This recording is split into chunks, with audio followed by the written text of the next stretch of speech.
concebidas en la desesperación, desarrolladas en la sombra, diseñadas para devastar al enemigo. Los aliados y las fuerzas del eje despliegan sus armas secretas en ataque sorpresa, intentando cambiar el signo de la guerra.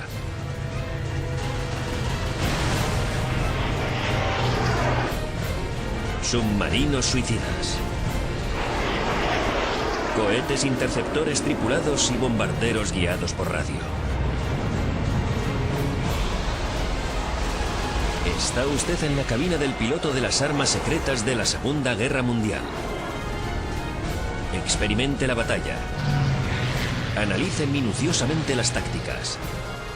Reviva los combates.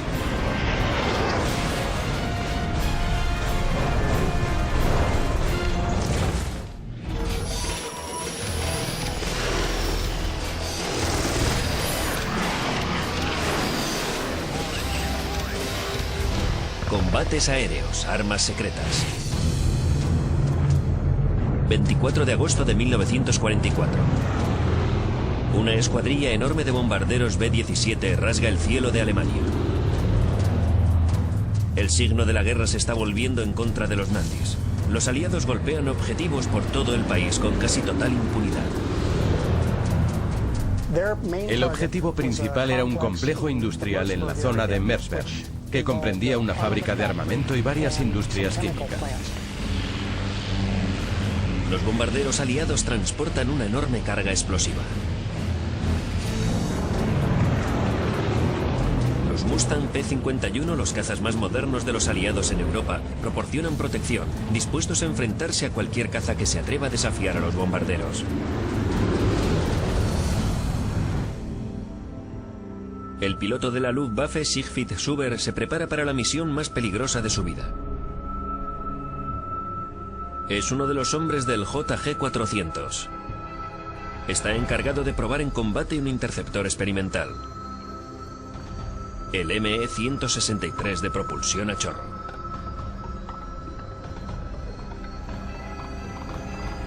Desde su posición, Schuber vio una flota aérea norteamericana formada por unos 450 B-17 que, escoltados por 250 o más cazas, se dirigían hacia Merseburg. Los bombarderos estaban llegando al objetivo.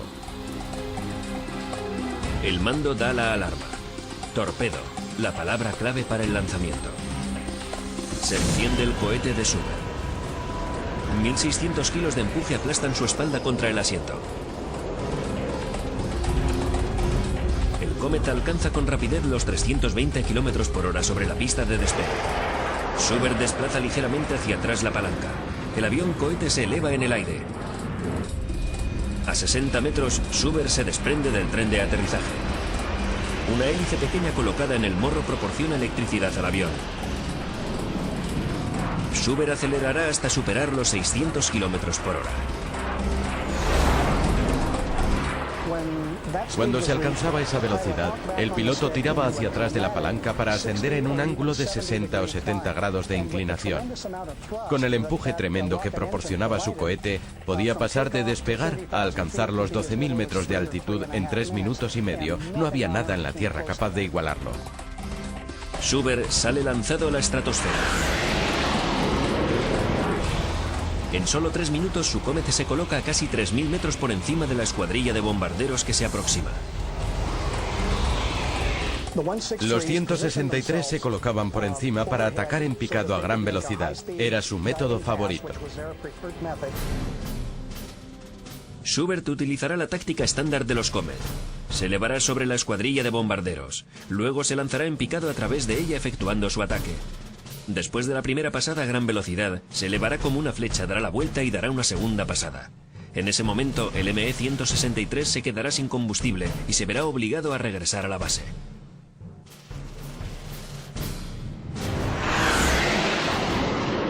Schubert se eleva y se lanza luego contra los B-17, superando los 800 km por hora. A casi 3 veces la velocidad de su enemigo, se acerca muy deprisa. El alemán elige un objetivo.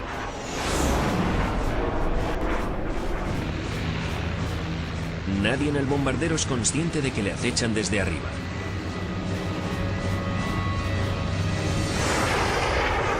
El piloto del Comet abre fuego.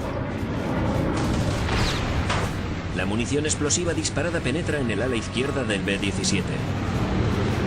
Schubert pasa a toda velocidad, tan rápido que ningún artillero aliado puede disparar contra él.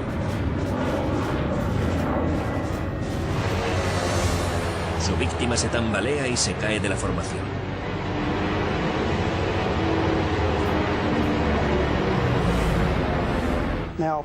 Schubert no podía llevar la cuenta de blancos, simplemente sabía que había alcanzado alguno. Lo cierto es que el avión no regresó a la base. El Comet asciende, se prepara para un nuevo ataque. En pocos segundos, Schubert tiene un nuevo objetivo a la vista. Se lanza en picado.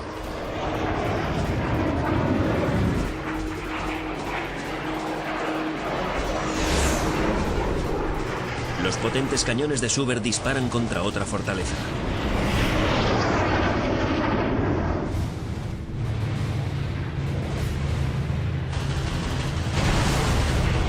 El motor exterior del ala derecha del B-17 comienza a arder. El avión entró en barrena y explotó en mitad del aire. Así que no hay duda de que todos murieron.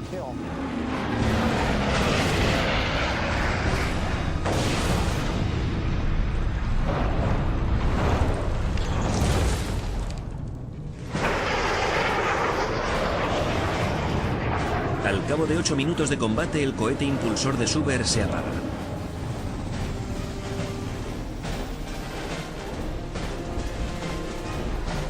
El alemán se marcha habiendo conseguido 2 victorias en una misión de combate, un récord para un piloto de Comet.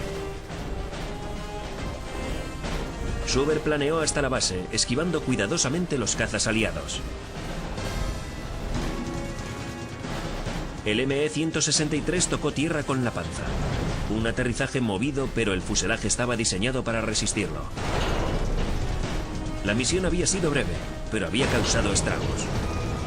Para las sorprendidas tripulaciones de los bombarderos norteamericanos, el supersecreto ME-163 es una amenaza nueva y aterradora. El diseño que dio lugar al ME-163 impulsado por cohete comenzó como un planeador en la década de 1930.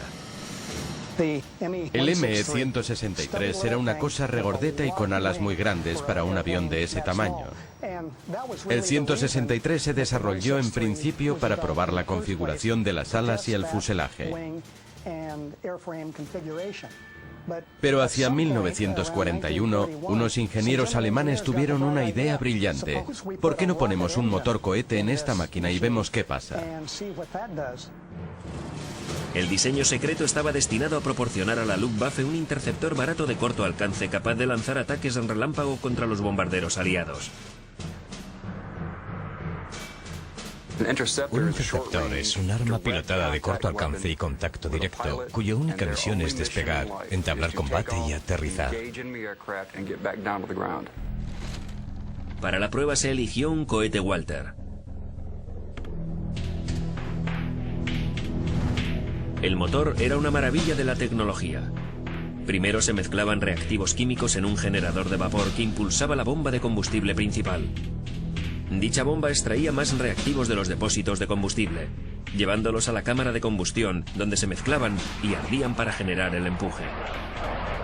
La pega principal del motor era la gran volatilidad de los combustibles. Había 2 componentes, el T-Stoff y el C-Stoff. El T-Stoff era simplemente una concentración muy alta de peróxido de hidrógeno. El C-Stoff era una combinación de alcohol metílico, metanol, hidracina y agua. Al parecer, en recipientes separados eran componentes inofensivos, pero si se unían, explotaban de inmediato. El desafío tecnológico era cómo controlar la explosión, cómo mezclar los 2 combustibles para crear una explosión controlada que impulsara al cohete sin destrozar el avión y matar al piloto. Los primeros prototipos de ME-163 Comet se probaron en 1941 en Peenemünde. En octubre de aquel año, el piloto alemán Heini Dittmar estuvo a punto de superar la barrera del sonido. Voló con su Comet a 1002 kilómetros por hora.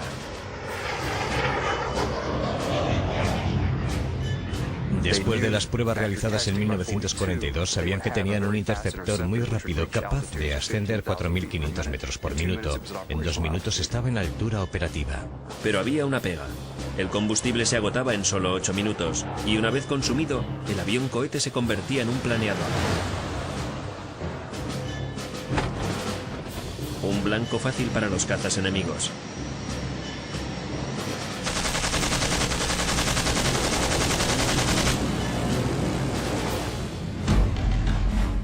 La versión definitiva del Comet, el ME-163B, estaba lista para el combate a mediados de 1944. El aeroplano era diminuto, comparado con los otros cazas que había en el aire. Era básicamente unas alas con motor. Medía apenas 5,5 metros de longitud, aproximadamente la mitad que un P-51. El inicio de las dos alas albergaba armamento muy potente, cañones Rhein-Borsig MK de 30 milímetros. Un proyectil bien dirigido podía dejar fuera de combate a un bombardero pesado.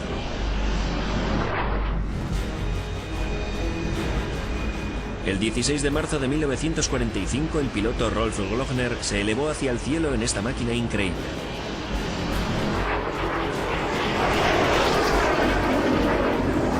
Mientras atacaba a una formación de bombarderos B-17,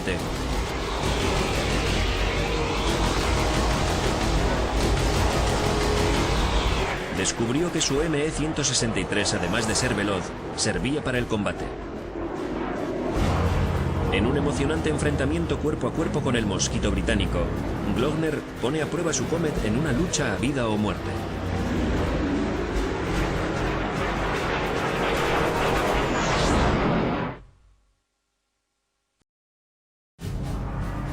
El 6 de marzo de 1945, el piloto del JG-400, Rolf Glöckner, se encontraba en la cabina de un ME-163 Comet. Estaba en alerta inmediata, es decir, en el interior de la cabina, por si había que actuar con rapidez. El combustible que utiliza es tan inestable que Glöckner debe llevar un traje protector. Llevábamos trajes de amianto y guantes largos, por si se derramaba combustible en un accidente. Íbamos completamente tapados. Si el combustible entraba en contacto con la piel, te quemaba. Un tejido normal hubiera ardido de inmediato. Era peligroso. El combustible corrosivo era solo uno de los muchos peligros a los que se enfrentaba el piloto del Comet. Si no explotaba, si no lo derribaban, si no se mataba por el impacto del aterrizaje, volvía a empezar desde el principio. De pronto, las defensas antiaéreas alemanas dejan de disparar. Ha sonado la alarma. Los bombarderos aliados están pasando por encima. Corresponde a los Comet intentar detenerlos. Glöckner despega, se desprende del tren de aterrizaje, acelera hasta superar los 640 kilómetros por hora.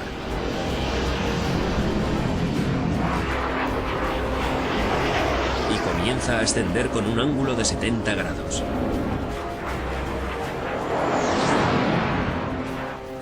Desde el despegue se tardaban solo 2 minutos en alcanzar la altitud de combate, 9.000 metros.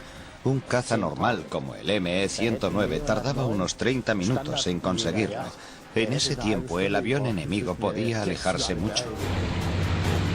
Por encima de la escuadrilla de bombarderos, el copiloto de un bimotor Mosquito de la RAF descubre una estela de vapor delatadora que se dirige hacia él. Los aliados sentían pavor ante esa imagen. Glöckner atraviesa la escuadrilla de B-17 sin hacer blanco en bombardero alguno.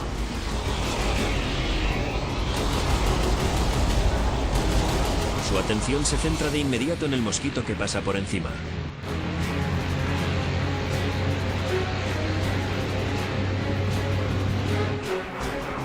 Ese día Glöckner comprobará cómo se comporta el ME-163 en el combate entre aviones. El ligero armazón de madera del Mosquito estaba impulsado por 2 motores en Rolls-Royce Merlin. El avión era famoso por su velocidad y su gran potencia de fuego proporcionada por cañones de 20 milímetros y ametralladoras del calibre 30.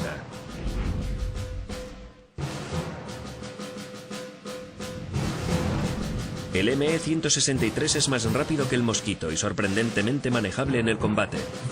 Pero el Mosquito tiene mejor armamento y puede aguantar más castigo.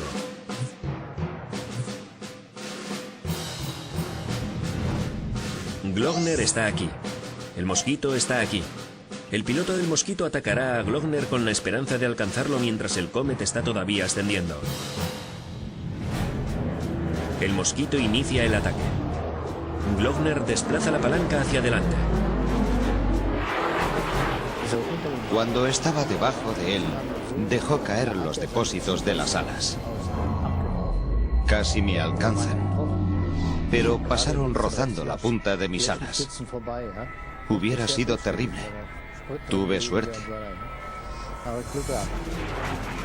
Glogner se inclina a la izquierda para colocarse a las 6 de su enemigo.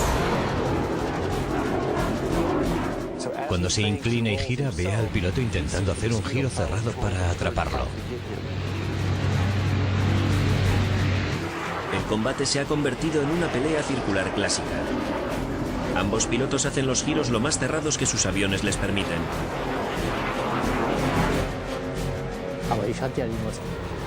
Mi ME-163 era muy ágil, por eso le pude dar. Le alcancé en el motor derecho, cayó en picado y desapareció.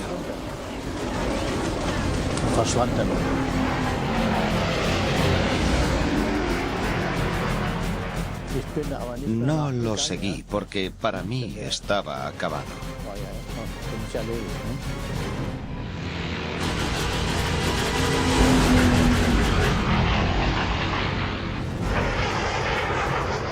En ese momento, Glogner se quedó sin combustible. No tendría oportunidad de atacar a bombardero alguno. Al haber más cazas aliados en el aire, sobrevivir se convirtió en la prioridad. Glogner planeó hasta la base. Todos los pilotos de la Luftwaffe comenzaron su entrenamiento en planeadores. Cuando un piloto de 163 despegaba, consumía los 7 u 8 minutos que duraba el combustible del cohete ganando altura, y el aterrizaje lo tenía que hacer con el motor parado. Así que el entrenamiento en planeadores que habían recibido los pilotos resultaba muy útil. Glogner aterrizó sin problemas sobre la panza de su Comet habiendo conseguido derribar a un caza, algo poco común para el interceptor cohete. El Comet consiguió derribar un total de 16 aeroplanos. Su mayor logro fue crear una sensación de miedo en los pilotos aliados respecto a la tecnología alemana. No sabían qué más podía haber. Tenían los 262 a reacción y ahora esto. ¿Qué más se nos venía encima? ¿Qué otras pesadillas nos esperaban? Pese a todo esto, el programa ME-163 resultó ser un fracaso militar. El problema estaba en que no era un arma viable porque había muy pocos disponibles. Eran complicados y peligrosos de pilotar. El programa del ME-163 tiene la característica única de que murieron más pilotos en el entrenamiento de los que mataron en combate. Ni siquiera Schubert, el piloto de Comet de más éxito, era inmune a los riesgos de pilotar el ME-163. Schubert siguió volando en misiones Comet hasta octubre, unos 2 meses después de establecer el récord de 2 victorias en un día. Pero aquel mes, cuando se estaba preparando para despegar con otro Comet, parece que el combustible explotó y murió en la detonación.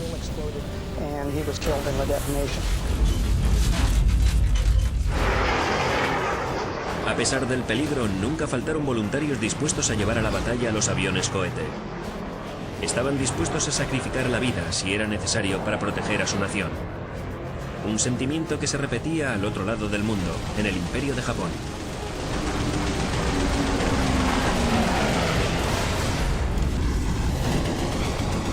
Hacia el final de la guerra, los kamikazes aterrorizaban a la flota norteamericana del Pacífico.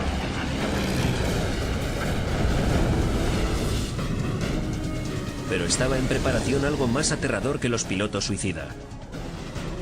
Un torpedo tripulado llamado sencillamente Kaiten, el que hace temblar.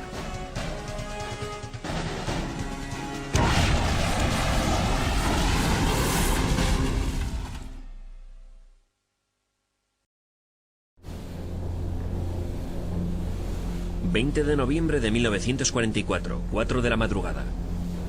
La mayor parte de los marineros del USS Mississiniwa están durmiendo. El petrolero de flota se encuentra en mitad de un enorme fondeadero norteamericano en el Pacífico, cerca del atolón de Ulithi, la última escala para la invasión de Japón. El fondeadero de Ulithi medía 34 kilómetros de ancho por 14 de largo. Era una zona muy grande. En algunos momentos había hasta 200 barcos de Estados Unidos fondeados allí. De hecho, los veteranos bromeaban diciendo que se podía recorrer andando toda la longitud del Ulithi sin tocar el agua. Al sudoeste, al bordo del submarino japonés I-47, el capitán Zenji Orita observa por el periscopio el enorme atracadero norteamericano. El plan de ataque de Orita era mover al submarino al sudeste de Ulithi y atacar el noroeste, la parte central del atracadero. Instalados sobre la cubierta del I-47 están lo que parecen torpedos modificados. Son los Kaiten, submarinos dirigidos por pilotos suicidas, destinados a hundir cuantos barcos sea posible en Ulithi. Por el honor y la gloria de Japón, el subteniente Sekio Nashina, coinventor del Kaiten, dirige la aterradora misión.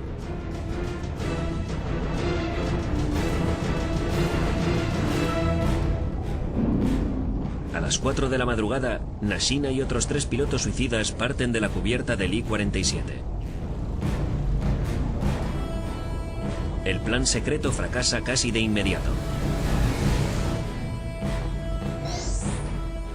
2 Kaiten encallan al poco de partir. Otro es detectado como un mini submarino y hundido por los destructores estadounidenses.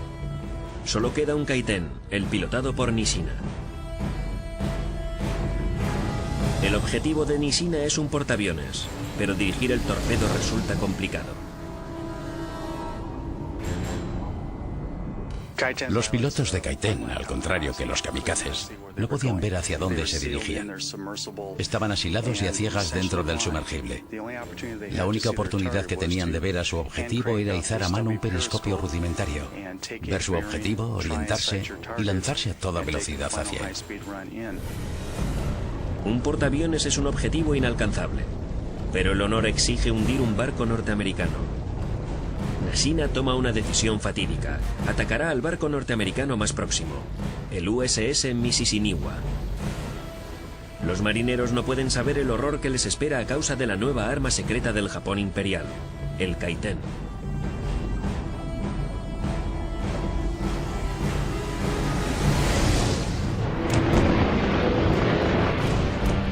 A mediados de 1944, el imperio japonés en el Pacífico se estaba viniendo abajo. Dolidos por las aplastantes derrotas de Midway y las Marianas, los jefes militares japoneses recurrieron a medidas cada vez más desesperadas.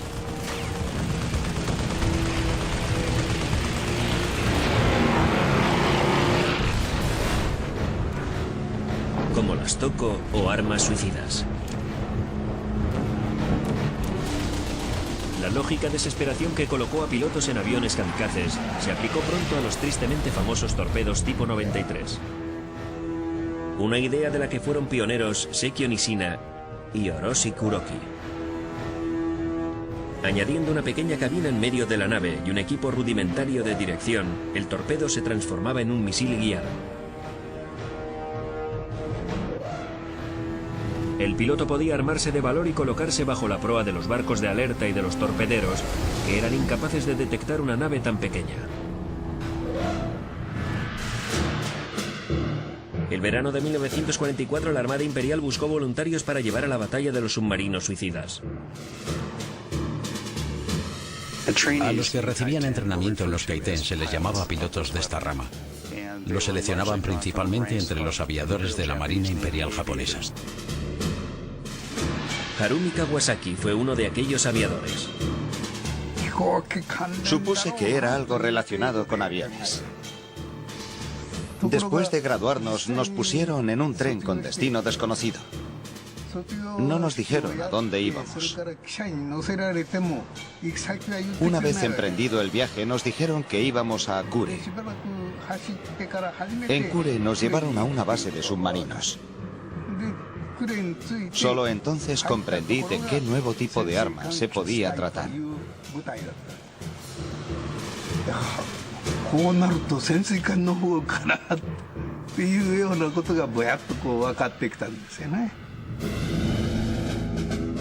El Kaiten medía 14 metros y medio de largo y tenía un motor sencillo para la hélice, propulsado por aire comprimido. Embutida en la proa del Kaiten estaba la carga explosiva. Era extraordinario. De una sencillez asombrosa. El Kaiten transportaba 1.600 kilos de explosivos. Un bombardero solo la cuarta parte de eso. No existía ninguna otra arma que pudiera transportar tanto. Éramos los únicos que podíamos, de manera individual, hundir un barco de guerra o un portaaviones. Estaba orgulloso. El coinventor del Kaiten, Sekio Nishina, se presentó voluntario para ser uno de los primeros hombres en llevar aquel arma a la batalla. El 20 de noviembre de 1944, a los mandos de un submarino suicida Kaiten, Sekio Nishina se preparaba para realizar un impacto. El expiloto del Kaiten, Harumi Kawasaki, describe la maniobra de ataque. Cuando el enemigo estaba a nuestro alcance, quitábamos el seguro, pero todavía no explotaba. Identificábamos el objetivo y nos lanzábamos hacia él a toda velocidad, con el detonador en la mano. Al chocar, salíamos lanzados hacia adelante y disparaba un segundo detonador. Era un mecanismo antifallo.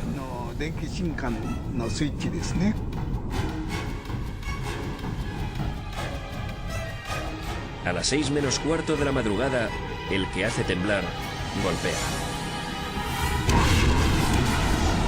Una explosión enorme hace temblar al Mississiniwa. El gasoil se incendia, creando una tormenta de fuego.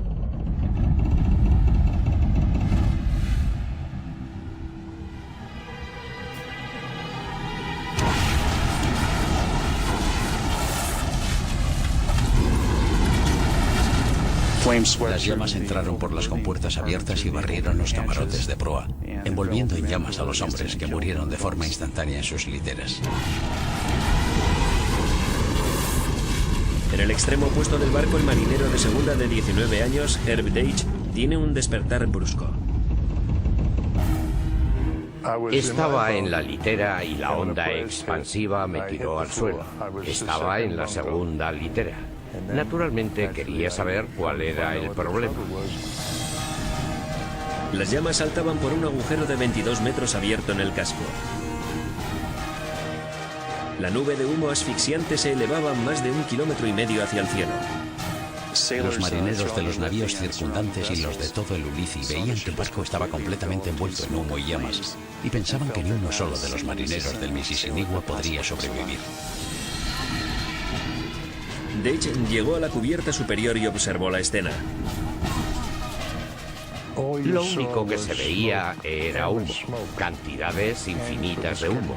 Sentía frío porque el humo tapaba el sol. Miraba hacia todas partes porque estaba desconcertado y de pronto vimos llamas. Ardían a lo largo de los laterales del barco. Al cabo de un rato todo quemaba porque el calor se transmitía por el acero. Las llamas se dirigían a gran velocidad hacia la popa. Los marineros comenzaron a abandonar el barco, lanzándose a un océano en llamas en el que ardían los miles de litros de gasoil que se escapaban del barco.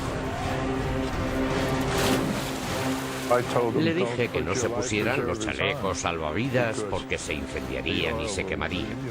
Había que permanecer debajo del agua.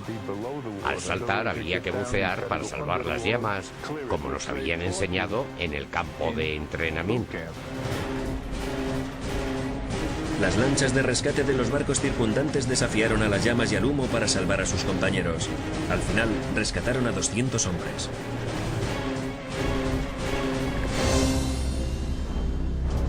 A las 7 de la mañana el Mississiniwa se escoró mucho a babor, volcó y se hundió bajo las olas llevándose con él a 63 marineros. El que hace temblar había dejado su marca de muerte. El hundimiento del Mississiniwa resultó la única victoria de los Kaiten.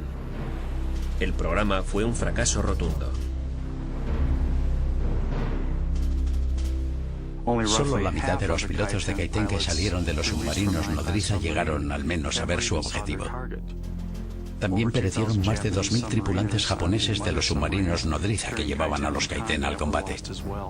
Fue un fracaso estrepitoso para un arma en la que tenían muchas esperanzas.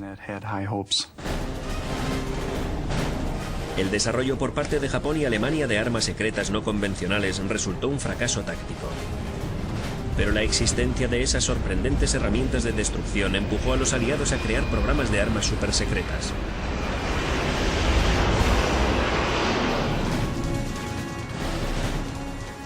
En una de esas iniciativas secretas con el nombre clave de Afrodita, se desarrolló un arma ingeniosa.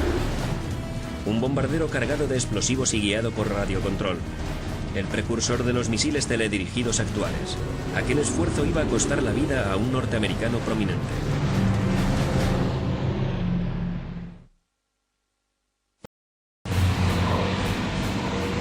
El 12 de agosto de 1944, un avión de la Marina estadounidense PB-4Y-1 Liberator, con nombre clave Zoot Black, despega de la base aérea inglesa de Firstfield.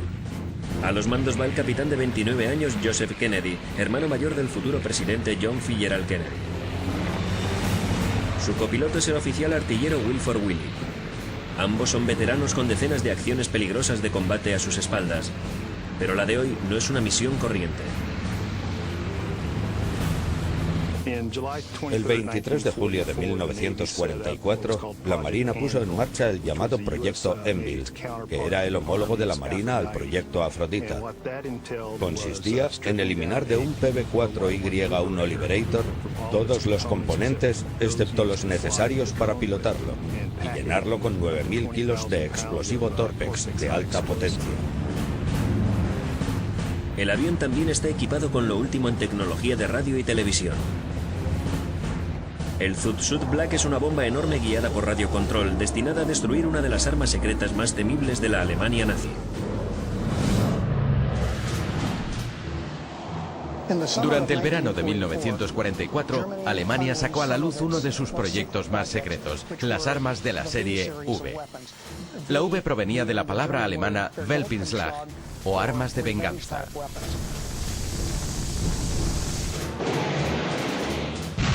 La primera de las armas de venganza en ver la luz fue la bomba volante V1, a la que siguió rápidamente el misil balístico V2.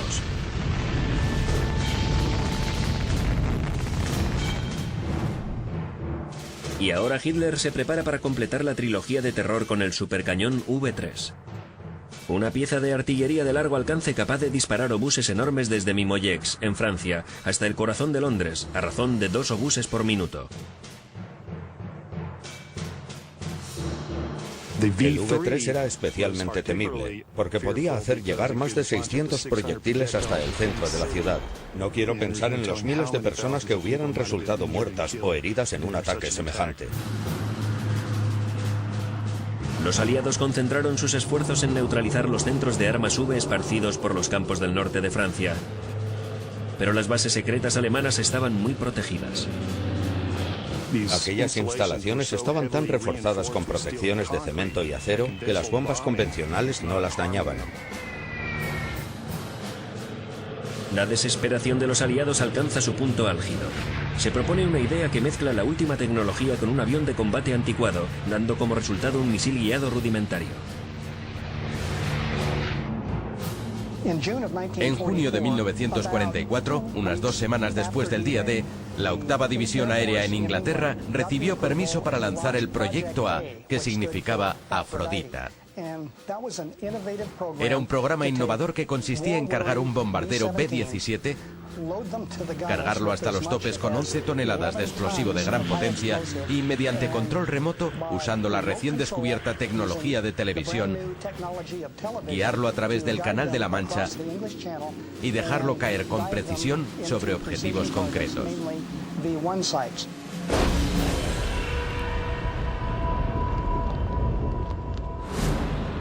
La Marina se sumó a Afrodita con su propia versión del programa, que recibió el nombre clave de Proyecto Envil. La única diferencia era el tipo de avión. La Marina utilizaba el PB-4Y-1 Liberator. Comenzaron a eliminar componentes del avión. Se eliminó todo el sistema de bombardeo, las torretas de las ametralladoras y todo lo demás. Se eliminaron todos los sistemas hidráulicos y eléctricos destinados a mover las torretas. Luego lo llenaron con explosivo Torpex de gran potencia. Colocaron aproximadamente 400 cajas. El avión estaba preparado para ser pilotado mediante control remoto. Se colocaron 2 cámaras de televisión en la cabina del piloto. Una mostraba el panel de instrumentos, para que quien controlara el avión teledirigido desde el otro avión pudiera ver la inclinación y altitud y controlar las funciones de los motores. La segunda cámara estaba instalada en el morro y apuntaba directamente hacia adelante, para que cuando quien controlaba el avión teledirigido tuviera el objetivo a la vista, usando esa segunda cámara supiera exactamente hacia dónde se dirigía. Hacía falta un piloto y un copiloto para hacer despegar el avión teledirigido y armar los detonadores. Luego pasaban el mando al oficial de radio control a bordo del PV-1 Ventura, que los acompañaba y que actuaba como nave nodriza. Una vez que el avión teledirigido había alcanzado la altura de vuelo y se confirmaba que quien lo manejaba tenía control del mismo, el oficial de armamento accionaba el mecanismo y armaba los detonadores de los explosivos que había a bordo del avión. Luego, él y el piloto se lanzaban en paracaídas sobre Inglaterra.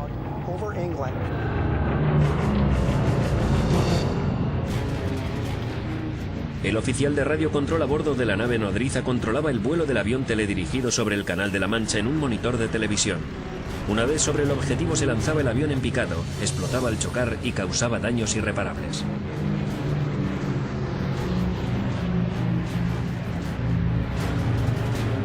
Es una misión muy peligrosa, sobre todo para el piloto y el copiloto que van en la bomba volante.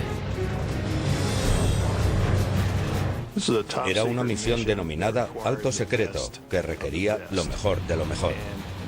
Así eran Kennedy y Willie.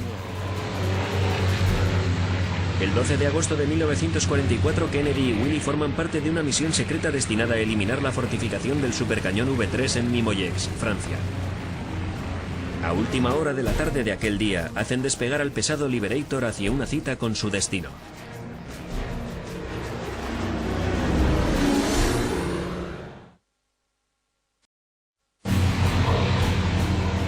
12 de agosto de 1944. El capitán Kennedy y el copiloto Willie despegan con su enorme bomba voladora de la pista de la base aérea de Fairfield, en Inglaterra.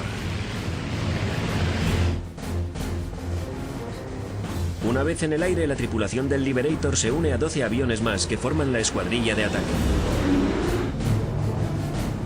Un B-17 encabeza el ataque marcando el rumbo.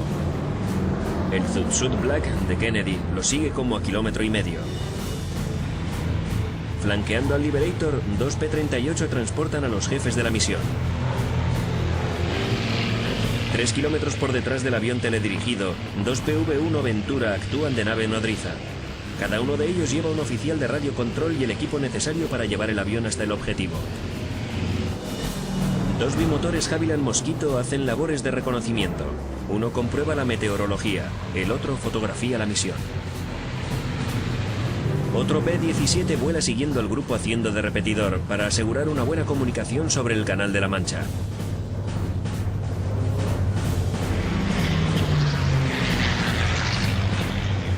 Una escuadrilla de P-51 Mustang vigila el cielo desde mayor altura, dispuesta a hacer frente a la amenaza de cazas enemigos. Kennedy se dirige hacia la costa británica, donde él y Willy saltarán en paracaídas después de pasar el control a las naves nodriza. Después de pasar Ellsworth, Willy se levantó del asiento del copiloto, comenzó a armar los detonadores y encendió el sistema de radiocontrol. Mientras, Kennedy se preparaba para pasar el control a las naves nodriza PV-1. Kennedy comienza el proceso de ceder el control remoto a la nave nodriza. El piloto de la nave nodriza PV-1 maniobró el avión teledirigido para asegurarse de que todos los sistemas funcionaban. Y así fue.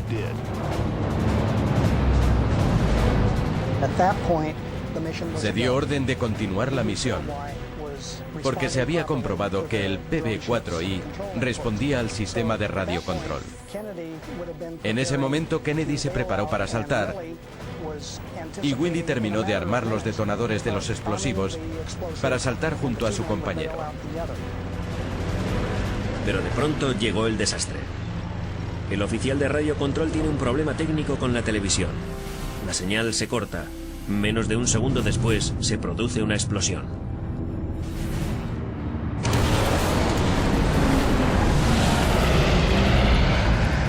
Hubo una primera detonación, seguida de inmediato por una enorme explosión, cuando detonaron los 9.000 kilos de explosivo Torpex.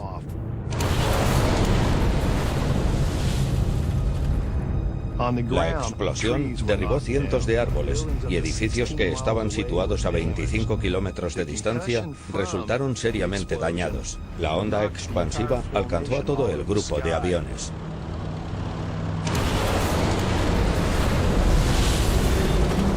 La causa de la explosión sigue sin saberse.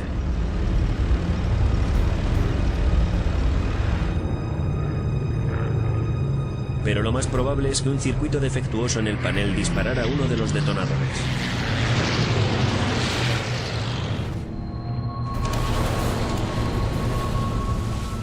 La explosión provocó una reacción en cadena que hizo que resultara imposible resolver el misterio.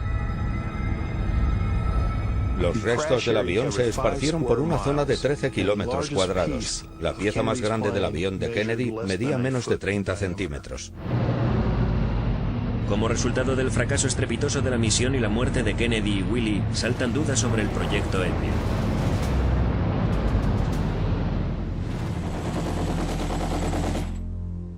A las pocas semanas, el ejército aliado penetra en Europa, haciendo que se plantee la necesidad de seguir con el proyecto. Ya se había producido el desembarco de Normandía. Fue en julio. Y finalmente, todas las plataformas de lanzamiento desde las que se podía alcanzar el sur de Inglaterra, y sobre todo Londres, fueron invadidas en cuestión de semanas por las tropas angloamericanas. Cuando las tropas aliadas se apoderaron del emplazamiento del supercañón V3 en Mimoyex, se comprobó lo inútil de la trágica misión Envil. El lugar había sido abandonado hacía semanas. Hay un aspecto agridulce en el sacrificio de Kennedy y Willy, porque el programa era demasiado ambicioso. Combinaba demasiados elementos tecnológicos recientes, como el control remoto y la televisión, para tener éxito en un espacio corto de tiempo. Pero el proyecto Envil y su homólogo del ejército de tierra tuvieron continuación. Militarmente no fue un éxito, pero sí lo fue como experimento. Fue el comienzo de las armas guiadas por control remoto, del uso de las cámaras de televisión, del uso de sofisticados sistemas de control. Fueron los precursores de los sistemas armamentísticos que tenemos hoy día y que se utilizan en las guerras actuales. Lo mismo ocurrió con muchas de las armas secretas de la Segunda Guerra Mundial.